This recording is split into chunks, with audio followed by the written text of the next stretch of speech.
The Lumber Room by Saki. The children were to be driven, as a special treat, to the sands at Jagborough. Nicholas was not to be of the party. He was in disgrace. Only that morning he had refused to eat his wholesome bread and milk on the seemingly frivolous ground that there was a frog in it.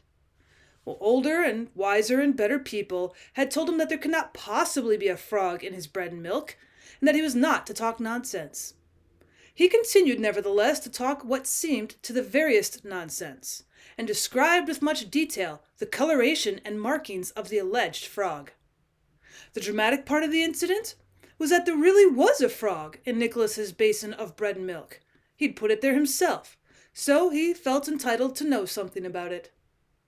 The sin of taking a frog from the garden and putting it into a bowl of wholesome bread and milk was enlarged on at great length. But the fact stood out clearest in the whole affair, as it presented itself to the mind of Nicholas, was that the older, wiser, and better people had been proved to be profoundly in error in matters about which they'd expressed the utmost assurance. "Well, you said there couldn't possibly be a frog in my bread and milk, and there was a frog in my bread and milk," he repeated, with the insistence of a skilled tactician who does not intend to shift from favorable ground. So his boy cousin and girl cousin, and his quite uninteresting younger brother, were to be taken to Jagborough Sands that afternoon. He was to stay at home. His cousin's aunt, who insisted by an unwarranted stretch of imagination in styling herself his aunt also, had hastily invented the Jagborough expedition in order to impress on Nicholas the delights that he had justly forfeited by his disgraceful conduct at the breakfast table. It was her habit, whenever one of the children fell from grace, to improvise something of a festival nature, from which the offender would be rigorously debarred. If all the children sinned collectively, they were suddenly informed of a circus in the neighboring town, a circus of unrivaled merit and uncounted elephants, to which, but for the depravity, would have been taken to that very day. A few decent tears were looked on for the part of Nicholas when the moment of departure of the expedition arrived. As a matter of fact, however, all the crying was done by his girl cousin, who scraped her knee rather painfully against the step of the carriage as she was scrambling in. "How she did howl!" said Nicholas cheerfully, as the party drove off without any of the elation of high spirits that should have characterized it. "She'll soon get over that," said the soi-disant. "It'll be a glorious afternoon for racing about over those beautiful sands. How they will enjoy themselves!" "Well, Bobby won't enjoy himself much, and he won't race much either," said Nicholas with a grim chuckle. "His boots are hurting him. They're too tight." "Well, why didn't he tell me they were hurting?" asked the aunt with some asperity. "Well, he told you twice, but you weren't listening. You often don't listen when we tell you important things." "Now you are not to go into the gooseberry garden," said the aunt, changing the subject. "Why not?" demanded Nicholas. "Because you are in disgrace," said the aunt loftily. Nicholas did not admit the flawlessness of the reasoning. He felt perfectly capable of being in disgrace and in a gooseberry garden at the same moment. His face took on an expression of considerable obstinacy.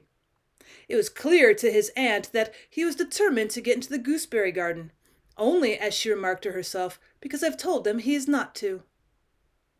Well, now the gooseberry garden had 2 doors by which it might be entered, and once a small person like Nicholas could slip in, he could effectually disappear from view amid the masking growths of artichokes and raspberry canes and fruit bushes.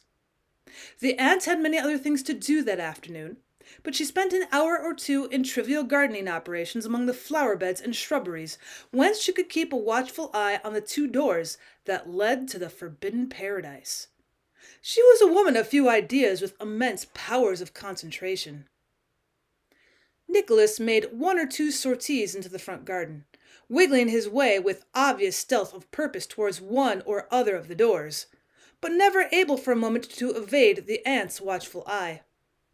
As a matter of fact, he had no intention of trying to get into the gooseberry garden, but it was extremely convenient for him that his aunt should believe that he had. It was a belief that would keep her on self-imposed sentry duty for the greater part of the afternoon. Having thoroughly confirmed and fortified her suspicions, Nicholas slipped back into the house and rapidly put into execution a plan of action that had long germinated in his brain. By standing on a chair in the library, one could reach a shelf on which reposed a fat, important-looking key. The key was as important as it looked. It was the instrument which kept the mysteries of the lumber room secure from unauthorized intrusion, which opened a way only for aunts and such like privileged persons. Nicholas had not much experience of the art of fitting keys into keyholes and turning locks, but for some days past he had practiced with the key of the schoolroom door. He did not believe in trusting too much to luck and accident. Well, the key turned stiffly in the lock, but it turned. The door opened, and Nicholas was in an unknown land, compared with which the gooseberry garden was a stale delight, a mere material pleasure. Often and often Nicholas had pictured to himself what the lumber room might be like, that region that was so carefully sealed from youthful eyes and concerning which no questions were ever answered. Well, it came up to his expectations. In the first place, it was large and dimly lit, one high window opening on to the forbidden garden being its only source of illumination. Well, in the second place, it was a storehouse of unimagined treasures. The aunt, by assertion, was one of those people who think that things spoil by use and consign them to dust and damp by way of preserving them. Well, such parts of the house as Nicholas knew best were rather bare and cheerless, but here there were wonderful things for the eye to feast on. Well, first and foremost, there was a piece of framed tapestry that was evidently meant to be a fire screen. To Nicholas, it was a living, breathing story. Well, he sat down on a roll of Indian hangings, glowing in wonderful colors beneath a layer of dust, and took in all the details of the tapestry picture. A man dressed in the hunting costume of some remote period had just transfixed a stag with an arrow. It could not have been a difficult shot, because the stag was 1 or 2 paces away from him. In the thickly growing vegetation that the picture suggested, it would not have been difficult to creep up to a feeding stag, and the 2 spotted dogs that were springing forward to join in the chase had evidently been trained to keep to heel till the arrow has discharged. Well, that part of the picture was simple, if interesting. But did the huntsman see what Nicholas saw, that 4 galloping wolves were coming in his direction through the wood? Well, there might be more than 4 of them hidden behind the trees. And in any case, would the man and his dogs be able to cope with the 4 wolves if they made an attack? The man had only 2 arrows left in his quiver, and he might miss with 1 or both of them. All one knew about his skill in shooting was that he could hit a large stag at a ridiculously short range. Nicholas sat for many golden minutes revolving the possibilities of the scene. He was inclined to think that there were more than 4 wolves, and that the man and his dogs were in a tight corner. But there were other objects of delight and interest claiming his instant attention. There were quaint, twisted candlesticks in the shape of snakes, and a teapot fashioned like a china duck, out of whose open beak the tea was supposed to come. How dull and shapeless the nursery teapot seemed in comparison. And there was a carved sandalwood box packed tight with aromatic cotton wool, and between the layers of cotton wool were little brass figures, hump-necked bulls and peacocks and goblins delightful to see and to handle. Less promising in appearance was a large square book with plain black covers.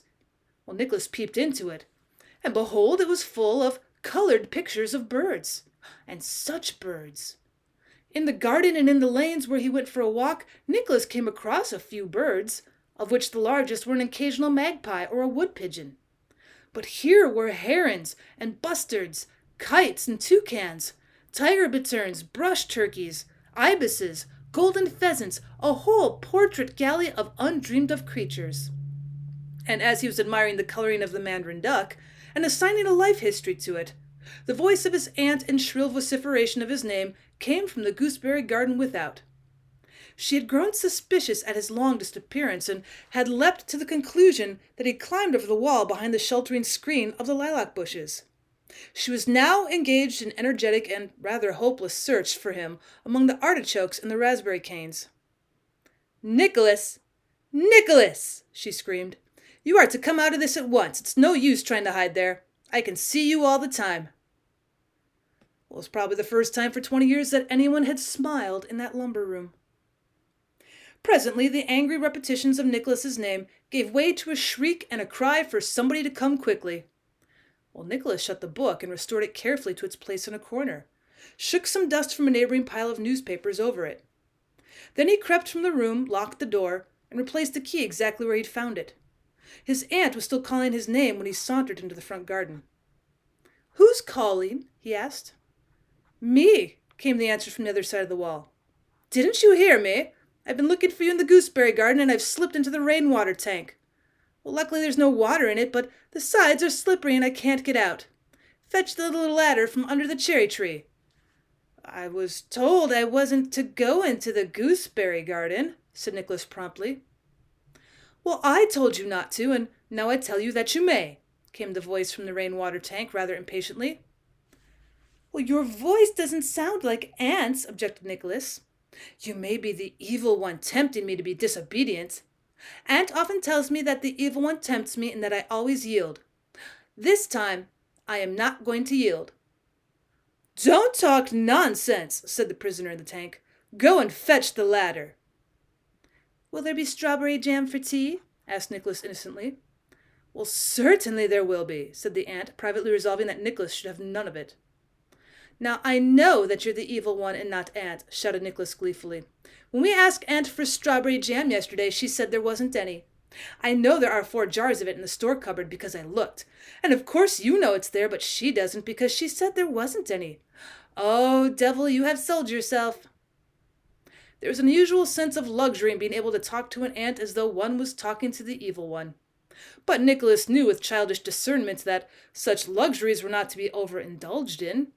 He walked noisily away, and it was a kitchen maid in the search of parsley who eventually rescued the aunt from the rainwater tank.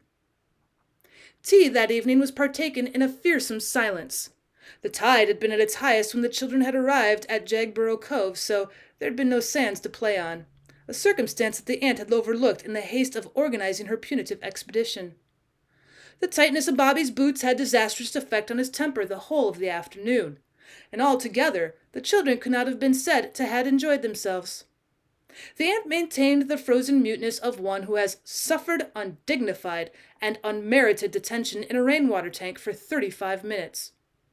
Well, as for Nicholas, he too was silent, in the absorption of one who has much to think about. It was just possible, he considered, that the huntsman would escape with his hounds, while the wolves feasted on the stricken stag.